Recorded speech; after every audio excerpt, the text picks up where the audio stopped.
Dobrý deň, vítam vás na spoločnej tlačovej konferencii strany SAS, teda Sloboda a Solidarita a hnutia Obyčajní ľudia nezávislé osobnosti. Na tlačovej konferencii vítam troch poslancov Národnej rady, ktorými sú Martin Klus, Juraj Droba za SAS a za Oľano Jozef Viskupič. Témou tlačovej konferencie je SAS a Oľano navrhujú rozšíriť právo voliť poštou zo zahraničia na všetky voľby a referenda.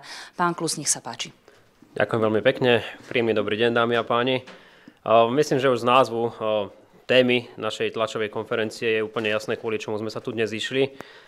Dohodli sme sa v rámci našej opozičnej spolupráce, že spoločne navrhneme, aby občania Slovenskej republiky mohli voliť poštou zo zahraničia vo všetkých voľbách a dokonca aj v referendách, nakoľko si myslíme, že takto je to správne. Viedli nás k tomu hneď 4 zásadné dôvody. Poprvé, globalizácia, ktorá prebieha, a teda aj počet občanov Slovenskej republiky, ktorí žijú v zahraničí, je podstatne vyšší, ako sme na to boli zvyknutí v minulosti, o čom svedčia nielen počty, či už tie oficiálne alebo neoficiálne občanov, ktorí sa v zahraničí nachádzajú, ale aj účasť vo voľbách poštovým hlasovaním do Národnej rady Slovenskej republiky. Druhá dôležitá vec, ktorá nás viedla k návrhu tohto zákona, je, že nám konštantne klesá účasť vo voľbách. V dôvodovej správe sa môžete dočítať, že v roku 2010 napríklad sme mali pomerne zásadne rozdielne počty, pokiaľ išlo o voľby do samosprávnych krajov, do krajov ako takých v rámci teda krajských volieb. Úplne katastrofálna situácia je vo voľbách do Európskeho parlamentu a bohužiaľ trošičku nižšie čísla máme aj v prezidentských voľbách oproti voľbám, ktoré sme mali neskôr v roku 2014. Tretia veľmi dôležitá vec, kvôli ktorej sme sa rozhodli tento návrh zákona predstaviť, je fakt, ako som už naznačil, že účasť zo zahraničia nám neustále rastie. Tým je úplne jasné, že občania Slovenskej republiky využívajú svoje právo voliť zo zahraničia do Národnej rady Slovenskej republiky a je pre nás nepochopiteľné, aby toto zostalo zachované len pre tento typ volieb. Určite moji kolegovia povedia viac, ako to vidia napríklad s tým, že občania Slovenskej republiky nemôžu voliť svojho prezidenta zo zahraničia alebo poslancov Európskeho parlamentu, čo nám prípada úplne najabsurdnejšie. No a tu sa dostávam k štvrtému dôležitému dôvodu a to je práve takéto ustanovenie Európskeho parlamentu, ktoré hovorí o reforme volebného systému v rámci Európskej únie a kde jedno z odporúčaní je, aby národné štáty umožnili občanom voliť zo zahraničia aj z tzv. Tretích krajín. Čiže nie len v rámci Európskej únie, ale aj mimo Európskej únie. To znamená, v našich končinách by to bola najmä voľba zo Spojených štátov, z Kanady, ale dnes už aj z Číny, Japonska a mnohých ďalších krajín. Sme jedna z mála krajín Európskej únie, ktorá toto napríklad vo voľbách do Európskeho parlamentu neumožňuje a preto je veľmi dôležité, aby sme v tomto prípade zahodili opozično-koaličné trička a naplnili to, čo by výrazne pomohlo občanom Slovenskej republiky, aj to, čo nám odporúča Európska únia. Ďakujem pekne, páni. Ďakujem. Ja by som chcel možno doplniť nepriamo k dôvodom, ale možno aj motivom, k tomu, ktoré nás viedli k tomu, aby sme vypracovali tento návrh zákona alebo túto novelu zákona. A to je v prvom rade urobiť medzi jednotlivými voľbami, tak povediať, poriadok. Máme tu de facto 5 typov volieb a zrovna v momente, kedy by sme sa mohli otočiť na občanov, ktorí pracuje sa s číslom asi 300 000, ktorí žijú mimo územia Slovenska, nemajú pri či už prezidentských, či už európskych voľbách, ale aj samosprávnych voľbách možnosť voliť zo zahraničia. Čiže prvý motív, ktorý sledujeme a sledujem aj ja, je urobiť, tak povediac, poriadok a urobiť túto možnosť pre akýkoľvek typ volieb, ktorý sa na Slovensku vyskytuje.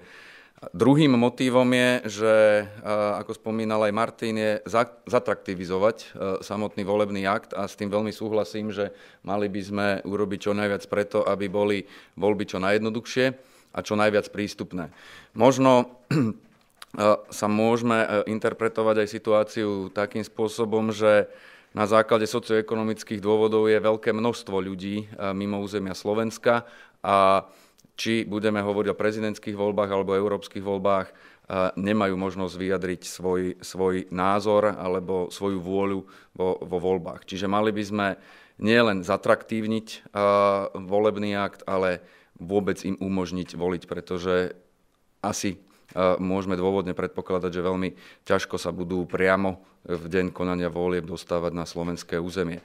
Čiže urobiť poriadok medzi jednotlivými typmi volieb a mať rovnaké parametre na všetky a umožniť teda voľbu poštou zo zahraničia. Druhé je zatraktivizovať volebný akt a tretím dôvodom je umožniť ľuďom, ktorí možno, že aj boli vyhnaní z územia Slovenska, aby sa mohli aspoň vo voľbách vyjadriť a doplniť svoj názor. Martin hovoril aj o príkladoch. Samozrejme, keďže medzi rôznymi typmi volieb máme jedny, je pravdou, že číslo, odkedy môžu ľudia voliť poštou, vzrastá. Možno aj preto, že vzrastá suma tých ľudí, ktorí sú mimo územia Slovenska, respektíve je to pre nich čím ďalej viacej atraktívne. Chcel by som ešte na záver doplniť, že toto je stále ale analogový spôsob vyjadrovania vôle vo voľbách a myslím si, že tak ako tu stojíme, všetci budeme propagátormi toho, aby sme sa v nejakom časovom horizonte dopracovali aj k realizácii návrhu zákona, prípravy legislatívy a technických riešení pre voľby cez internet. Myslím si, že mali by sme teraz bez politických tričiek umožniť ľuďom aspoň túto analogovú formu a čím ďalej viacej tlačiť na to, aby volebný akt sa stal čo najjednoduchší a čo najviac prístupný občanom. A voľby cez internet toto spĺňajú. Ďakujem. Ja už len na záver pár slov, trošku som zachrypnutý dnes. Táto iniciatíva je z môjho pohľadu veľmi dôležitá a v mojej hlave sa byli vlastne také dva pohľady na tú vec. Jedna je, že či ľudia, ktorí dlhodobo žijú mimo Slovenska a možno sa už ani neplánujú vrátiť, majú právo sa vyjadrovať k tomu, kto ich bude zastupovať na Slovensku, ak dajme tomu už ani neprispievajú do systému. Ale tu sa môžeme sporiť a môžeme diskutovať o tom, že aký typ rezidenta alebo nerezidenta alebo držiteľa slovenského občianstva by ešte mohol mať právo voliť a v akom type volieb. Takisto je iná voľba prezidenta krajiny a iná je voľba komunálna alebo voľba krajská, kde naozaj, ak tam ten človek nežije, tak môžeme diskutovať o tom, že asi by to právo ani mať nemal. Ale čo je pre mňa dôležité, opomíname jednu skupinu ľudí, ktorá je dosť početná a to sú ľudia, ktorí žijú na Slovensku, sú občanmi Slovenska, avšak v deň volieb sú mimo územia Slovenska. V rámci Slovenska sa to dá riešiť hlasovacím preukazom, ale mimo územia Slovenska neexistuje žiadne riešenie pre nich. Takže týchto ľudí určite chceme do tohto typu volieb zahrnúť. V praxi to má fungovať tak, že si vyzdvihnú vo svojom volebnom okrsku hlasovací lístok, respektíve bude im poslaný poštou a môžu normálne poštou bez ohľadu na to, kde sa nachádzajú v deň volieb, tak môžu pred voľbami ešte poslať tú obálku a tak keď dorazí do momentu otvárania urien, respektíve sčítavania hlasov, tak ich hlas bude započítaný. Toľko z našej strany, veľmi pekne ďakujeme za vašu pozornosť. Dobrý deň, Lenka Ježová, Teatry. Kedy by ste chceli predložiť tento návrh a myslíte si, že budete mať dostatočnú podporu zo strany ostatných politikov? Návrh už je predložený, to znamená, očakávame, že prvé čítanie prebehne na novembrovej schôdzi. My pevne veríme, že budeme mať dostatočnú podporu, samozrejme budeme rokovať s koaličnými stranami. Ja už som inicioval rokovanie s Mostom Híd napríklad a chceme osloviť samozrejme aj Slovenskú národnú stranu a Smer. Ak sa k nám pridajú aj ďalšie politické strany, budeme iba radi, lebo tak ako sme naznačili, tento návrh zákona má pomôcť občanom Slovenskej republiky naprieč politickým spektrom, čiže tu verím tomu, že tie stranické trička pôjdu bokom. Ak by som mohol doplniť, chceme zbehnúť ten štandardný proces. Bavili sme sa s Martinom Klusom ako iniciátorom tejto idei, že zbehneme tie rokovania na úrovni šéfov poslaneckých klubov. Zároveň chceme urobiť aj takú troška vysvetľovaciu kampaň, takže budeme zasielať vlastne mail s dôvodmi každému jednému poslancovi bez rozdielu politického trička, akým spôsobom sa vlastne k tejto otázke stavia. A myslím si, že naozaj zdôrazňujeme to všetci predkladatelia, táto téma nemá politické zafarbenie. De facto ide o urobenie poriadku vo volebnom systéme a zjednodušenie volebného aktu. Takže neviem si veľmi predstaviť dôvody, prečo by to nemali naši kolegovia podporiť. Okrem toho, že to zrovna predkladá teda nie opozícia, ale koalícia, ale to je politikárčenie. Tuším, som chytil tvoj hlas. Hajčaková, Slovenská televízia. Ja sa chcem ešte opýtať, pán Droba, vy ste hovorili, že u vás sa byli tie dva názory, že či človek, ktorý dlhodobo žije v zahraničí, že či má vôbec právo voliť napríklad prezidenta. To znamená, že vy ešte pripúšťate zmenu, že by to neplatilo pre všetkých, ale že by sa v rámci pléna ešte vyrokovalo, že napríklad tí, ktorí sú dlhodobo preč, že by takúto možnosť nemali, alebo čo ste tým chceli povedať? Budeme radi, ak to prejde prvým čítaním a v druhom čítaní sa budú podávať pozmeňovacie návrhy. Ja osobne nemám ešte celkom v hlave jasno v tom, že či majú právo zasahovať do diania na Slovensku ľudia, ktorí už jediné, čo majú, je slovenský pas, ale všetky ostatné lojality a podobné veci, vrátane platenia sociálneho poistenia už sú v nejakej inej krajine dlhodobo. Takže môžeme o tom diskutovať. Viem, že toto bol taký najsilnejší argument, prečo by nemali voliť Slováci, ktorí žijú dlhodobo v zahraničí. Ja by som sa skôr prikláňal na tú stranu, že pokiaľ sú držiteľmi slovenského občianstva, tak by to právo mať mali, ale budem ochotný, ak toto bude podmienkou, prečo by mohli koaličné strany zahlasovať za náš zákon, tak určite sa budeme vedieť na tom dohodnúť.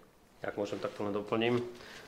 Samozrejme, pozeral som si argumentáciu aj z iných krajín, ktorá súvisela práve s touto témou. Obzvlášť môže byť citlivé, že či majú voliť tí, ktorí žijú dlhodobo v zahraničí, napríklad v krajských alebo miestnych voľbách, komunálnych voľbách.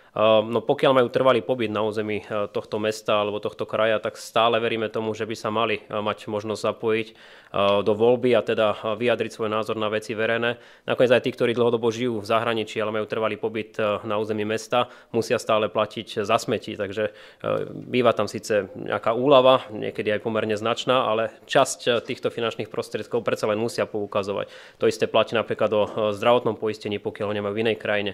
Čiže veríme tomu, že tá spätosť toho občana, napriek tomu, že nežije dlhodobo na Slovensku, zostáva a keďže je občanom a v niektorých teda prípadoch má aj trvalý pobyt, máme za to, že by mal mať možnosť takýto občan sa vyjadriť. Nakoniec ja verím tomu, že táto diskusia je už za nami, keďže voľby do Národnej rady presne takýmto istým spôsobom už dnes môžu občania realizovať práve prostredníctvom teda poštovej voľby.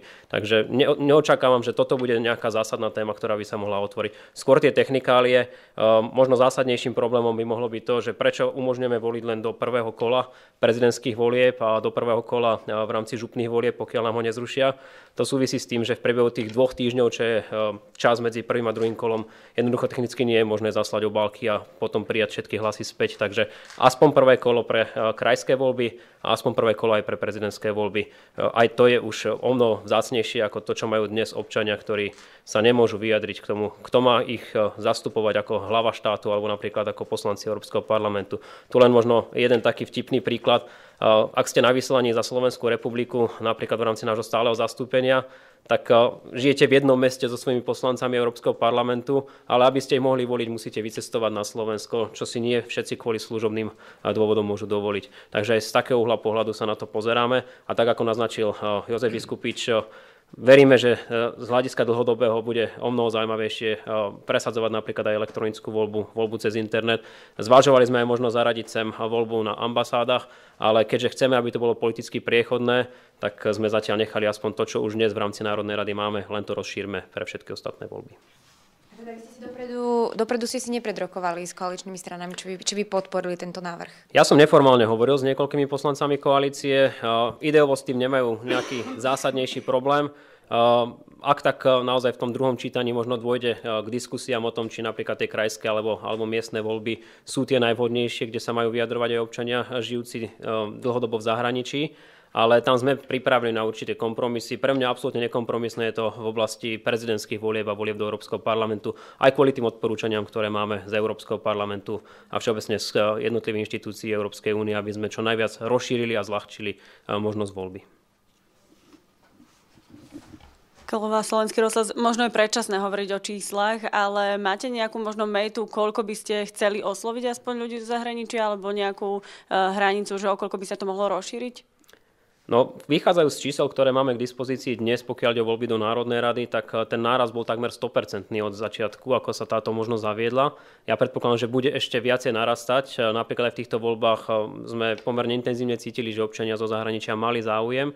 Veľa sa nás vypytovali, veľa sa dopytovali o tom, ako sa vlastne dá voliť.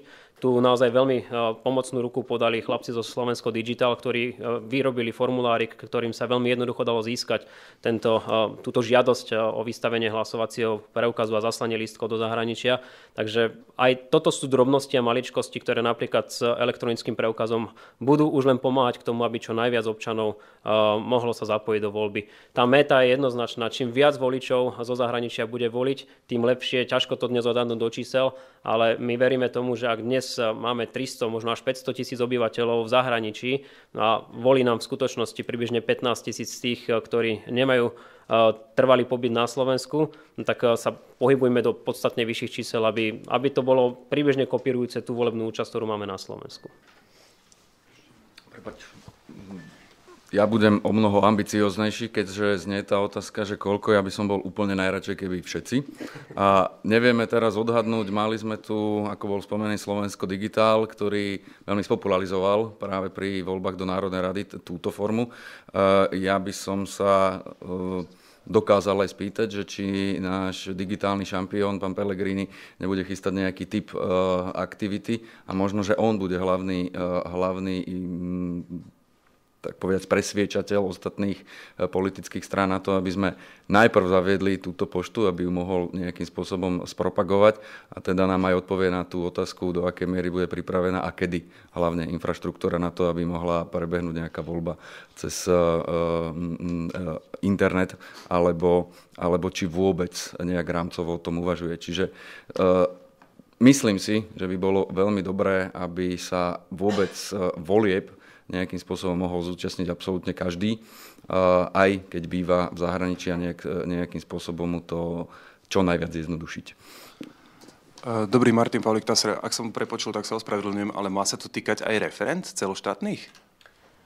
Áno, cieľom je, aby to bolo na všetky voľby, to znamená aj referendovú demokraciu. Tiež vychádzame z toho, že chceme posilniť tento inštitút v zmysle účasti. A ak tu máme neskôr viesť diskusie, tak ako ich začala viesť napríklad strana Sme rodina, alebo teda hnutie Sme rodina tým, že chce znižovať kvórum, tak v prvom rade sa bavíme o tom, ako umožniť čo najviac ľuďom, aby sa vyjadrili, či už áno alebo nie. Takže aj preto sme rozšírili túto možnosť aj na referendovú demokraciu. Celoštátne. Celoštátne.